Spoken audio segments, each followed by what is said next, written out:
दोस्तों आज हम एक्सप्लेन करने वाले हैं हाल ही में आई मूवी रिवॉल्वर रीटा को, इसलिए आप वीडियो को लाइक कर दीजिए। हम चलिए कहानी शुरू करते हैं। तो मूवी की शुरुआत में हमें 1990 के दशक में एक आदमी को दिखाया जाता है। वह हाथ में गन लेकर खुद को मारने के लिए तैयार था। फिर हमें वॉइस ओवर के जरिए बताया जाता है कि वो आखिर मरना क्यों चाहता है। असल में वो एक आदमी फैमिली मैन है और उसने पौंडीचेरी में 30 साल तक मेहनत करके तिनका तिनका जोड़कर पैसे जमा किए थे ताकि वह एक जमीन खरीद सके। फिर आखिरी में उसने अपने जीवन के सपने को पूरा करने के लिए जमा किए पैसों से जमीन खरीदी। लेकिन यहाँ उसकी लाइफ में एक ऐसा ट्विस्ट आया जिसकी उसने उम्मीद नहीं की थी। जिस लैंड ओनर ने उसे जमीन बेची वह पक्का फ्रॉड निकला और उसने प्लान बनाकर इस आदमी को ठग लिया। जीवन भर की जमा पूंजी खो दी, मौका हाथ से निकल गया। अब दोबारा मेहनत करके जमीन खरीदना और घर बनाना कोई आसान बात नहीं थी। इसलिए जीवन में इस तरह धोखा खाने के बाद वह आदमी टूट गया और फिर उसने खुद को गोली मारकर अपनी जान दे दी। इसके बाद सीन प्रेजेंट में आता है जहां हमें पता चलता है कि पौंडीचेरी का सबसे बड़ा गैंगस्टर ड्रैकुला पांडी है। कई सालों से वो इसी सिटी पर राज कर रहा है। उसका एक बेटा है जिसका नाम ड्रैकुला बॉबी है। ड्रैकुला पांडी के बूढ़े होने के बाद उसकी जगह उसका बेटा बॉबी ले रहा है। पांडी और बॉबी मिलकर पूरे पौंडीचेरी शहर पर राज करते हैं और वो कई मर्डर कर चुके हैं, इसलिए हर कोई उनसे डरता है। इनके खिलाफ उसी पौंडीचेरी में रेडी नाम का एक आदमी है।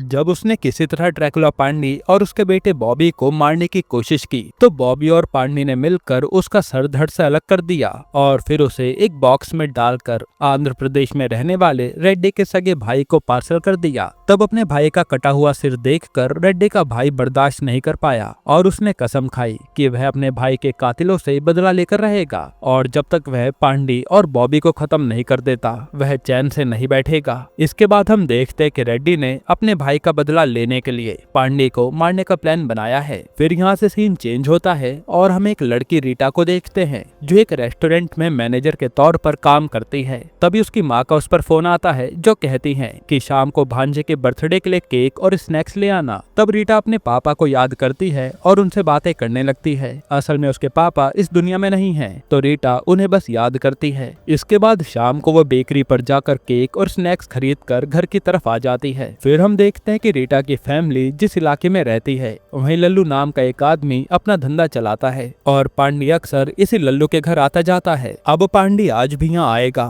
ये सोचकर वहाँ उसे मारने के लिए रेड्डी ने एक गैंग को हायर किया है। उसने उस गैंग से कहा है कि अगर तुम किसी तरह पांडी का सिर काट कर मेरे पास ले आओगे तो मैं बदले में तुम्हें 5 करोड़ रुपए दूंगा। इसी बड़े ऑफर के लिए ये गैंग लल्लू के घर पर पांडी का इंतजार कर रही है। खैर फिर यहाँ पांडी घर से तैयार होकर निकलता है और उसके 2 बेटे हैं। पहला बेटा तो बॉबी है जो बिल्कुल अपने पापा जैसा है, लेकिन दूसरा बेटा वेडिंग किंग्सले बहुत सीधा साधा है। उसे कोई सीरियसली नहीं लेता। जब वह देखता है कि पापा उस प्रोस्टिट्यूट के पास जा रहे हैं तो वह कहता है कि पापा आप अकेले जाकर हर बार एंजॉय करते हो, क्यों ना इस बार आप मुझे भी ले चलो। इस पर पांडे उसे डांट कर वहाँ से भगा देता है और कहता है कि चुपचाप घर में बैठो। फिर वो अपनी कार लेकर लल्लू के घर जाने के लिए निकलता है। इससे पहले वो बार में जाकर खूब शराब पीता है और फिर नशे में टल्ली होकर वो लल्लू के घर जाने की बजाय इस इलाके में रहने वाली रीटा के घर में घुस आता है। अब जब वह घर में घुसता है तो उसका फोन ऑन ही था क्योंकि शायद उसने नशे में लल्लू के घर वालों को कॉल किया था, पर फिर नशे में वो रीटा के घर में चला आया।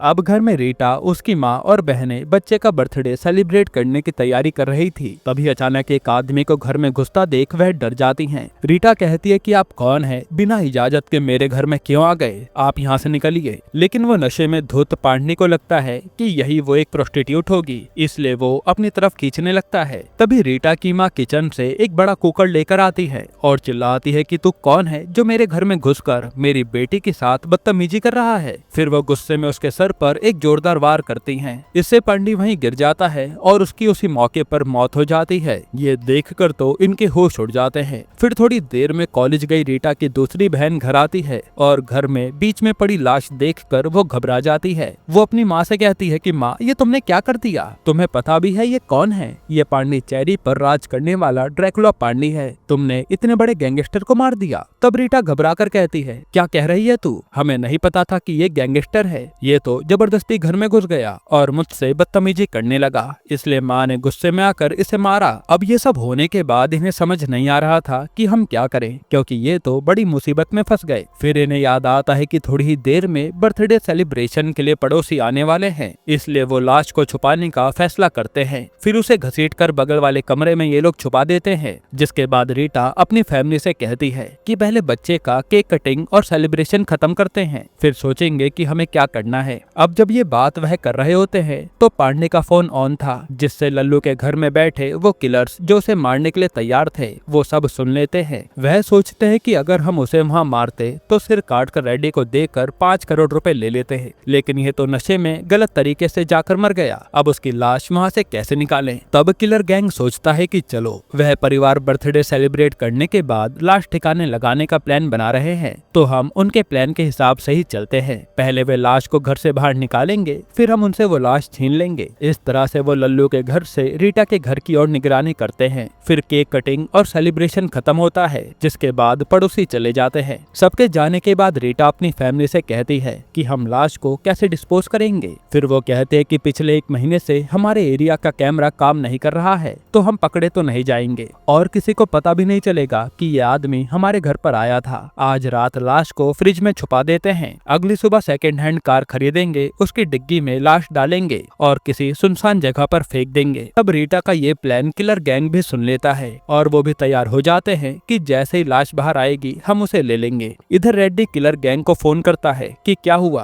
तुमने पांडे को मारा या नहीं, मुझे उसका सिर कब मिलेगा। तब किलर गैंग का लीडर कहता है कि अरे रेड्डी सर, तुम्हारा काम हो गया, सुबह आकर उस पांडे का सिर ले लेना। यह सुनकर रेड्डी आंध्रा से कार लेकर सिर लेने के लिए निकल जाता है। इसी बीच घर पर रीटा की बहनें और माँ डर के मारे पुलिस के पास जाने की बात करती है, लेकिन रीटा कहती है कि पुलिस, अरे बिल्कुल नहीं, हमारे एरिया का इंस्पेक्टर कामराज मुझसे चिढ़ता है। एक दिन वह मेरे रेस्टोरेंट में मुफ्त का खाना खाने आया था, तो मैंने उसकी वीडियो बनाकर ऑनलाइन डाल दी थी, तभी से वह मुझसे बदला लेना चाहता है। अगर हम पुलिस के पास गए तो वो हमें ही फंसा देगा, इसलिए पुलिस के पास जाना मतलब अपने पैर पर कुल्हाड़ी मारना है, इसलिए जो प्लान किया है हम वही करेंगे। फिर अगली सुबह रीटा घर की जमा पूंजी लेकर, जो लगभग 2 लाख रुपए थी, उससे जाकर कार खरीदती है। यहाँ कार ब्रोकर उसे 2 लाख में एक होंडा सिटी कार बेचता है। दरअसल वह होंडा सिटी कार और किसी की नहीं बल्कि ड्रैकुला पांडे की ही थी और ये ब्रोकर चोरी की गाड़ियां बेचता था। यहाँ रीटा को पता भी नहीं चलता कि उसने उसे ड्रैकुला पांडे की कार खरीदी है जिसे उन्होंने मारा है। तो वह कार लेकर घर आती है, वहीं इस समय भी किलर गैंग उसका पीछा कर रहा था। फिर रीटा घर आकर पांडे की लाश को फ्रिज से निकालती है, एक सूटकेस में डालती है और बदबू ना आए इसलिए उस पर मिर्ची पाउडर डाल देती है। फिर वह सूटकेस को कार की डिग्गी में रख देती है, जिसके बाद वह पूरी फैमिली के साथ लाश को किसी सुनसान जगह फेंकने के लिए जाती है। तब किलर गैंग उनका पीछा कर रहे थे। फिर रास्ते में रीटा पेट्रोल पंप पर रुकती है, जहां गलती से एक आदमी पीछे से उनकी कार को ठोक देता है, इसलिए वहां छोटा सा झगड़ा होता है। रीटा सोचती है कि पहले ही हम मुसीबत में हैं और पंगा नहीं चाहिए, इसलिए वह इस बात का बिना कोई बड़ा मुद्दा बनाए वहां से निकल जाती है। इधर रेड्डी भी गुस्से में आ रहा था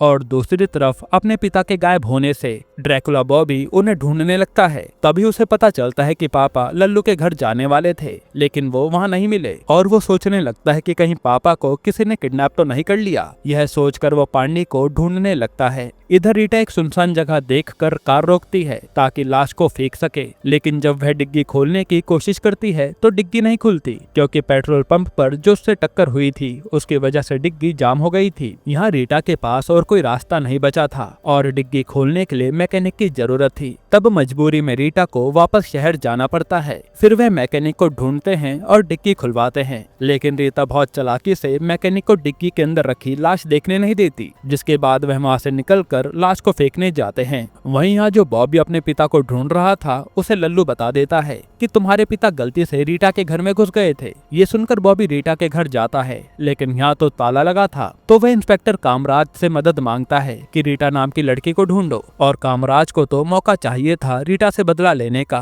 और उसे लगता है कि जरूर रीटा ने कोई कांड किया होगा, तभी तो बॉबी उसके पीछे पड़ा है, इसलिए वो भी उसे ढूंढने लगता है। यहाँ रीटा डिग्गी ठीक करवा कर वापस जा रही होती है तो किलर गैंग भी उनकी कार को ओवरटेक करके रोक लेते हैं। वो कहते हैं कि डिग्गी में जो लाश है वो हमारी है, हमें दे दो। तभी बीच में इंस्पेक्टर कामराज आ जाता है और रीटा को पकड़ लेता है। तब यहाँ पुलिस को देखकर ये किलर गैंग भाग जाती है। फिर कामराज रीटा और उसकी फैमिली को पुलिस स्टेशन लाता है और वह अपनी पुरानी खुन्नस निकालने के लिए उन्हें परेशान करने लगता है। यहाँ तक कि वो रीटा को अलग कमरे में ले जाकर उसके साथ बदतमीजी करने की कोशिश भी करता है। तब रीटा की माँ बहुत गिड़गिड़ाती है लेकिन कामराज नहीं मानता। वहीं स्टेशन के बाहर किलर गैंग इंतजार कर रहे थे ताकि उन्हें मौका मिले और वो लाश को निकाल सकें। और यहाँ अंदर रीटा को एक मौका मिलता है जब स्टेशन में मच्छर मारने वाली दवाई छिड़कने वाला आदमी आता है। तब रीटा उसके हाथ से मशीन छीनकर इंस्पेक्टर कामराज के मुंह पर धुआं छोड़ देती है और फिर पूरे स्टेशन में धुआं धुआं हो जाता है। इसी धुएं की आड़ में वह अपनी माँ और बहनों को लेकर अपनी कार उठाती है और वहाँ से भाग निकलती है। ये देख किलर गैंग भी उनका पीछा करने लगते हैं। फिर वह आगे जाकर उन्हें रोककर कहते हैं कि रीटा रुक, वो लाश हमें दे दे।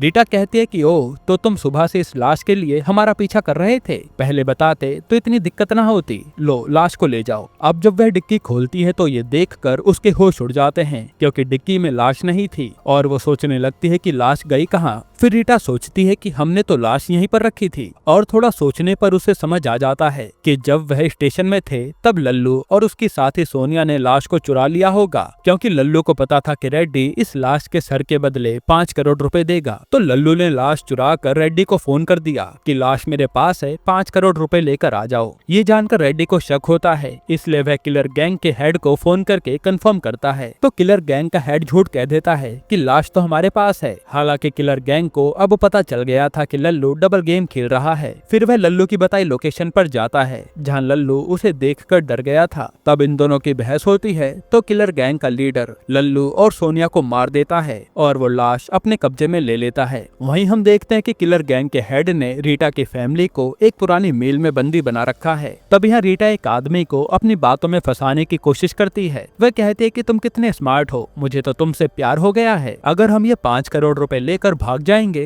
तो हम शादी कर सकते हैं, लेकिन तुम्हारा वो बॉस है ना, वो मुझे नहीं छोड़ेगा। क्यों ना तुम ऐसा करो, उसे मार कर मुझे अपना बना लो। ये सब सुनकर तो वो आदमी रीटा के प्यार के जाल में फंस जाता है। फिर जब किलर गैंग का हेड वहाँ आता है और रीटा को मारने वाला होता है ताकि रेड्डी को सच बताने वाला कोई जिंदा ना रहे, तभी वह आदमी अपने ही बॉस को गोली मार देता है। फिर वह रीटा के पास आता है कि चलो अब हम साथ में रहेंगे। तभी रीटा उसके सर पर वार करके उसे बेहोश कर देती है और कहते है कि ये कैसा गुंडा था जिसने अपना जरा भी दिमाग नहीं चलाया और मेरी बातों में आ गया। अब रीटा सोचती है कि मेरे पास एक ही रास्ता है, इंस्पेक्टर कामराज। तो वह कामराज को फोन करके कहती है कि यहाँ पर आ जाओ, यहाँ पांडे की लाश है और उसके बदले तुम्हें रेड्डी 5 करोड़ रुपए दे सकता है। तुम वो पैसे ले लेना और मेरी फैमिली को छोड़ देना। इस पर लालची कामराज उसकी बात मान जाता है और जल्दी से वहाँ पहुँचता है। उसी समय रीटा ने बॉबी को भी फोन करके वहाँ बुला लिया था कि तुम्हारे पिता यहाँ पर हैं। जिस पर बॉबी वहाँ आता है और यहाँ अपने पिता की लाश देख कर रोने लगता है। तब रीटा उसे भड़काती है